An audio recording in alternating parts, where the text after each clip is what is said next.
everybody. My name is Claudine, and my mom is Darlene, and she has Parkinson's. And we have received a couple of questions in the comments lately. I've been in a few of Mom's videos, and people have noticed that I've lost a little bit of weight here. I'm cheating at it, so I wish people, it's wonderful that I've been able to lose the weight because I do need a surgery. Unfortunately, that's my reward at the end of this. But I did start on Ozempic. So it's actually like a diabetic drug, but it has helped me. It is prescribed for weight loss as well,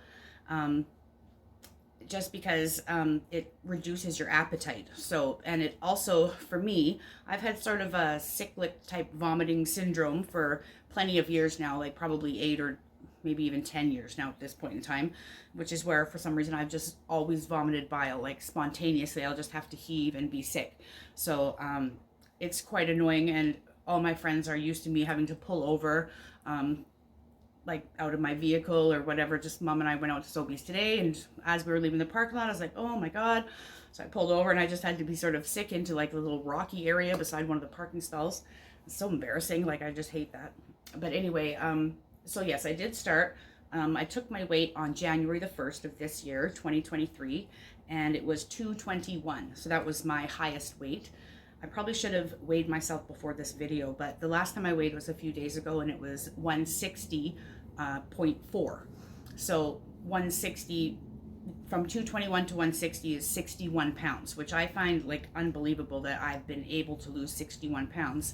But it has not been easy by any stretch of the means, because I used to just be sick with bile. But since I started the Ozempic, now anything that's in my stomach, all my stomach contents, don't want to be there either. My food is just sort of rejected. Like, I sort of love food, and it's a soothing thing for me to eat in bed at night. Actually, most often is when I'll do all my munching is in bed at night, and that's a really wrong time of day to eat. But now I will do those munchies or those binges the odd time, and it just pretty much as soon as I'm finished, or sometimes it'll wait until the morning, but then as soon as I'm up, it's a rough day, rough start. Let's just say that. Yeah, so the Ozempic, I do feel like I'm cheating because I've tried so many diets in my life. Mom struggled with her weight for years and years and years too. I've always sort of been the chubby girl or the bigger girl or whatever. And it hasn't really bothered me. I always said I'd rather be, fat and happy than skinny and, starving, mad at the world. I can't imagine, but my relationship with food has definitely changed over the last year on Ozempic, and I'm concerned that if I stop taking Ozempic now, that I will just regain my appetite and eat like a normal person again, right? So I have been able to reduce my food intake. It's not like I've started exercising a lot more or anything. I'd like to be able to say that I have, but I walk the dog probably once a week, if I'm honest, and I probably take her to the off-leash PARK. I can't say the word unless we're on our way out the door. So anyway, the other thing I want to talk about a little bit is my hernia, right? So I've had 4 surgeries so far. It started in 2020 when I had an ovarian tumor, so I had to get that removed, and then they did, it was quite a large tumor at that point in time. It was actually like 6 inches around. It was a pretty big one. And at that point in time, they did a hysterectomy and took out anything that tumor had been touching. So I lost my appendix at that point in time, and my fallopian tubes and the cervix and all that other stuff. But they left one ovary. But before I went in there, I specifically said, make sure you take it all, because I know that we have a history in my family of ovarian cancer. And so anyway, they said, well, we're worried that if you go into early menopause, we've discovered now that women who go into like surgical menopause and at age 40 have a higher risk of heart disease later in life, that they're correlating those two things now. So they decided to leave the ovary in. And then within a year, I think it was 11 months, that one ovary had grown another decent size tumor on it. The first one came back as completely, there was a little bit of cancer, but it was contained inside of the tumor, but nothing got out and touched anything else. And then the second one was not cancerous, it was benign, but at that point in time they took my ovary and sewed me up again. And then I developed a large hernia because that did not heal properly, because that was my second surgery in 11 months. So, of course, that wasn't healing properly. And I was quite a large girl. And I had a surgeon tell me that for any hernia repair to even work, I would have to lose 50 pounds and quit smoking cigarettes. And so that was a few years ago now.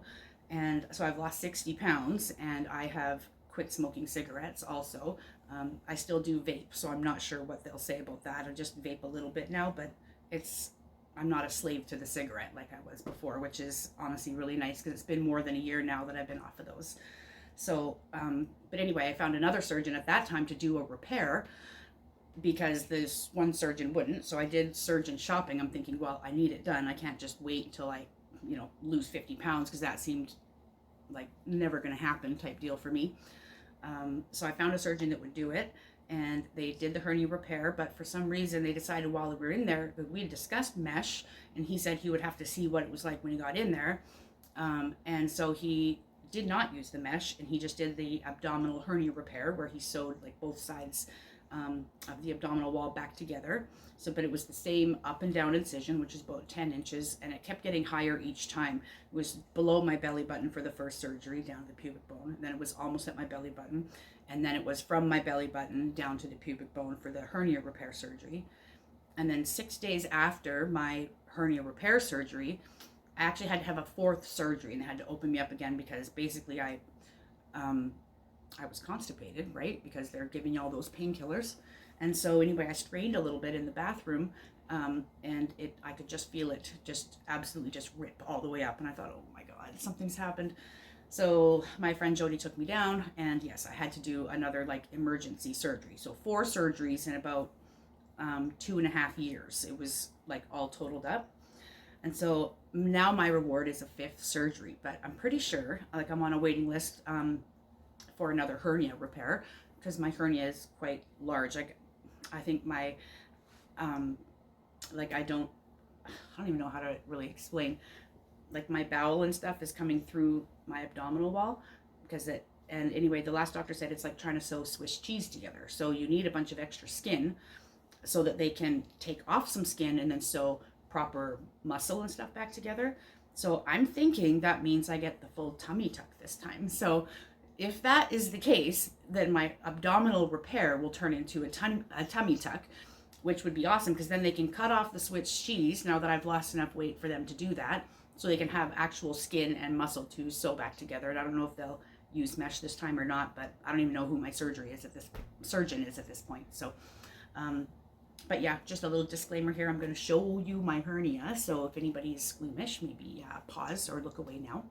But so yes, I have, lost quite a bit of weight here, but I still feel like I have, wow, can we even see this? It's quite a large bulbous thing right here. And yeah, the light is coming in kind of funny on it, so, but anyway, it feels like it's just this massive, like, baby, and when I lay flat on my back, I can push it up and, like, suck it down, and it will make a difference of, like, 7 inches. Like, it will poke up, like, 7 inches, and then pop back down again. So, my reward for losing this weight, and I'm happy at 160. I don't want to keep losing weight now. Like, I would go to 150. I think that would be fine too, because I'm not tall. I'm 5 foot, well, 5 foot fuck all is what they always say, but no, I'm actually 5 foot, I don't know, 3.5 or 4 maybe. So 150 seems reasonable to me, but I'm concerned that I'll have to take the Ozempic to like keep maintaining on that, right? So, but yeah, the Ozempic, it has felt like a cheat because normally I would have been really struggling with like my appetite, being hungry and trying to restrict. And being hungry and trying to restrict, it was just something that I didn't have the willpower for. So I was asked, my doctor, my old doctor, knows that I need another surgery. So he suggested to try this for the weight loss. And it's now been, well, it's the end of October now. So it's been 10 full months. So in 10 months, I've lost 61 pounds. So, and I'm happy there. So all I need now is a surgeon and a tummy tuck. So hopefully that will be coming up in my future. I'm not sure when. I'm not really ready to have another surgery yet, just because I know the recovery time can be pretty stiff, right? Like they want you 6 weeks, but I've always had a hard time staying down for 6 weeks because there's so much to do, right? So if you don't let yourself rest and actually heal, and you're always trying to get up and do things, and it's different, it's difficult, right? So getting myself to stop for a length of time is going to be probably the hardest part of my recovery. But I guess we'll just go with the flow and do it whenever we can. So anyway, just wanted to tell everybody, is this backwards? But just keep swimming. And that is my story of my weight loss journey. Cheating with Ozempic, but it's working anyway. So thank you all for your compliments. I do appreciate that.